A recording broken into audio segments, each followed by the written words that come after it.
Right, so hello, my name is Blake, and this video is about my pursuit for a job, specifically in software engineering, right? So, okay, what this video is going to be about is my sophomore software engineering application cycle. So, applying in the fall for summer internships, right?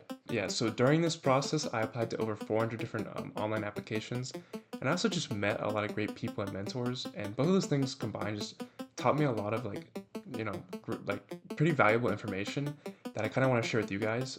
I am coming from a pretty relatable place. I had no work experience going into this, and I also come from like a non-target, like pretty standard public school. So I feel like it's just these are kind of things that well, not only like the common person can relate to, but just can take a lot from. Briefly, what I'm going to be going over today is just my actual resume, how many applications turn into interviews, how many of those interviews turn into applications, and then kind of most importantly, these two like really big key insights that I learned about, the CS job market industry. Before we start, I am going to be going over a bunch of different topics and really only scratching the surface. I can't go too in depth, right? It's only going to be a 10-12 minute video. If there's anything that you do want me to kind of talk more about or kind of go deeper into, just let me know in the comments. I'm pretty interested and I would love to make more videos on this type of stuff. So I do want to show you guys my resume just to kind of give you guys some context and what I was applying with. So first off, I did have over a 3.5 GPA. I don't think GPA is that important. It's more so just a checkbox. I see a lot of people induce stress of themselves, like really needing that 4.0, where most companies really only require maybe a 3.0, maybe a 3.2. Number two, the school that I attend to, I go to a pretty solid public school. Like I said, it's not a target school, and it's not nothing like a Georgia Tech or Berkeley. Number three, I was paid to be a teacher assistant for a Python programming class at my university. Number four, I was a part of a kind of school club kind of design team where I worked as a software engineer. Number five, I did have a leadership position in an engineering kind of student org where I was in charge of others. And number six, for my projects, I had a Roblox video game, like with Lua, and then also two kind of full stack web apps. So on to how I actually applied. For those who don't know, the actual internship application cycle runs from pretty much early August to late November. It can, of course, go outside of that, but that is when most of the action is happening. For actually applying, there are three main ways of doing so, those being referrals, online cold applications, and then career fairs, right? So for referrals, that's pretty much when you just know someone in the company and they can kind of put in a good word for you and guarantee you an interview, right? If you can use them, they're great, but of course, like it's hard to just randomly know people in the company. So I personally did not really rely on those. With cold applications, right, they're basically just online listings that companies will post in which you can go in and send your resume and apply to, right? I did want to tell you guys the kind of three best or most convenient ones for me that I found. Number one was something called Jobs.Notify. Jobs.Notify is a web scraper that does cost about $5 a month, but it is really good at grabbing almost every job opportunity, right? The next one is the Pit CSC GitHub repo. This is basically a crowdsourced GitHub repository that posts daily links to job postings. And this is pretty great because a lot of people use it. So a lot of people are sending in these kind of job applications and you're pretty much hitting all the major companies here. And third, although I didn't use it much before, I definitely will be using it in the future, is going to be leveraging the LinkedIn jobs, right? So just having your job alerts set on LinkedIn. The reason these are so good is because if any major company is using them, although it might not be everyone, you will get notified as soon as their job posting goes up. My personal strategy was to pretty much apply to everything. I didn't just apply to software engineering, I applied to DevOps, IT, data science, or machine learning roles. I applied to everything, right? This is pretty much just my strategy because I did have no experience.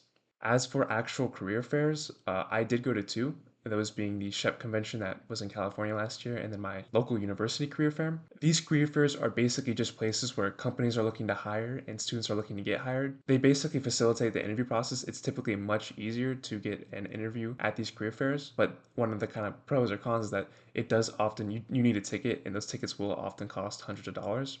So these career fairs do often tend to target certain demographics, right? So if you are of any of these given demographics, I would definitely say go ahead and try and take advantage of that. Why not? Just talking to other people and kind of my mentors, the three best career fairs in terms of kind of results and getting interviews. Number one is going to have to be Color Stack, which is invitation only, but if you do get an invitation, it's great. And this targets African American and Hispanic students. The second best one I've heard is the Grace Hopper celebration. This is targeted towards females, but I do believe anyone can go. The third one is going to be the SHEP convention, which I did go to, and this is targeted towards Hispanics, but anyone can go to these. These are all great opportunities, and if you do get the chance to go, I would definitely take it.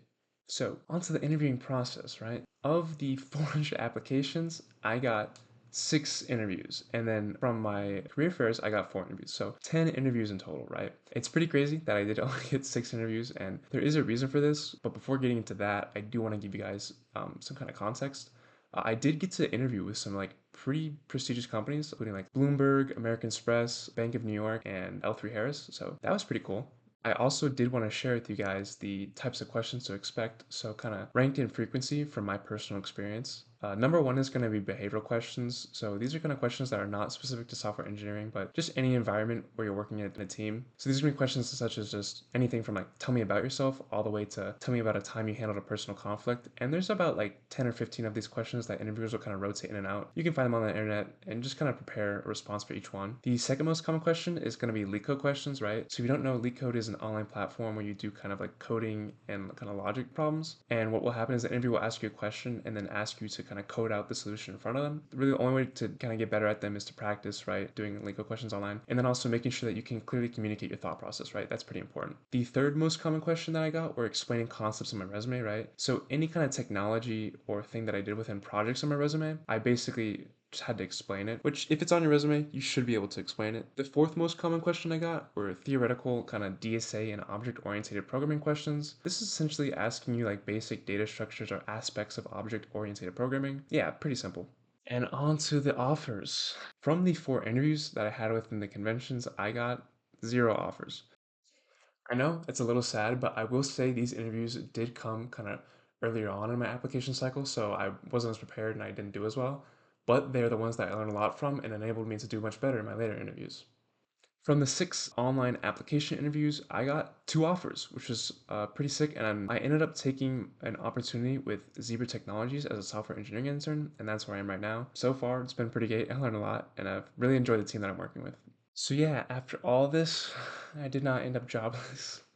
It's pretty good to say, right? But more importantly, I did learn 2 pretty important key insights, and this is kind of why I'm making this video. So the first one is that you have to apply early, right? So I think a lot of people don't realize this, but what's kind of happening is that interviewers, right, when they're putting out a job listing, there's either 2 things that are happening. One, they either have some sort of like numerical quota, so it's like, okay, I'm only going to look at the first 200 slots, right? And the second thing is that they're looking at the applications on a rolling basis, right? So I'm looking at application 1, 2, 3, and so on and so forth until I find like X many qualified applicants. So that means that it doesn't really matter how cracked you are. If you apply like too late, like let's say like a week late, you're just not even gonna get viewed. So I personally would say that if you're gonna apply to something, right, to some sort of job listing, you pretty much need to apply the day of, and you probably should apply like within like a couple hours, like let's say 6 hours you probably want to apply within. So that's why you kind of have to be constantly checking those job listings and having those alerts open, like honestly probably checking every 2 or 3 hours. That does sound a bit no lifey, but that's kind of just computer science.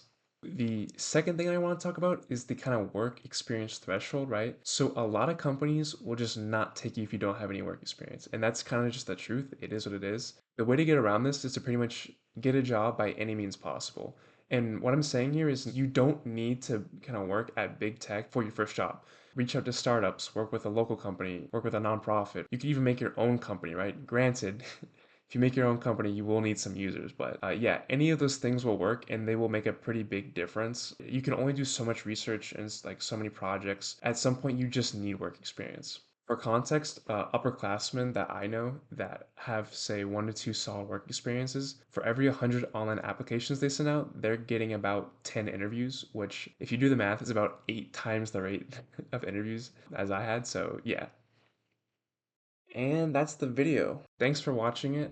I don't know what you guys are seeing right now, probably some sort of end card or something. If you enjoyed and want to see more, please like and subscribe. If you want me to go deeper into any one of these topics, just let me know. I have a lot of different ideas. It could be literally anything, resume advice, interview prep, navigating career fairs, but something that you guys want to hear, right? I want to help you guys out. And more than anything, I do hope that you guys got something out of this video. Even if you didn't, maybe you already knew all this stuff, but maybe just some encouragement, right? The market is pretty hard right now, but it is, you can do it. You can get a job. It's not possible. Um, yeah, and we're all on our own different journey. So just want to let you guys know that you kind of got this, and I don't know, hopefully I'll see you guys again. All right, peace.